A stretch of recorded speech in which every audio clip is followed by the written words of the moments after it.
When you start in on one of these spots, you're never sure what you're going to find. So, let's find out together. Welcome back to Kent the Foot Guy. That's a little bit of a shout out to Nate the Foot Guy. Love your videos, Nate. They're great. I watch them. So this is not dissimilar to the damaged rocks and sticks, and a broken horn will actually form on a cow's hoof.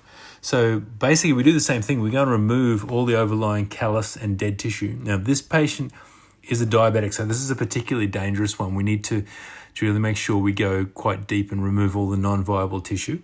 Now the way we can tell if this is healing or not is the edges of the ulceration underneath here. If they're undermined, they're not healing, so we need to go and clean down through all of that to get to the living tissue. Now, if they're undermined, so if we can lift those edges of that ulcer up, it means they're not going to heal, so we need to cut through that, and you'll get a little bit of blood, and that's how you know you're back to the living tissue. So we look at what are the edges doing, and is it bleeding or not? So you can see we're still cutting down through all this dead tissue. Now, because this person is a uncontrolled diabetic, they're not feeling anything here. We didn't have to do any anesthetic. We can cut right through the living tissue and they just don't feel it. And that's part of the problem with a diabetic foot, is the fact that they don't feel it and they won't feel this growing. So in a regular foot that has regular sensation, they'll actually feel the corn and callus and treat it themselves. So we're going all the way down to the bottom of that ulceration where the tissue is broken down because of the pressure.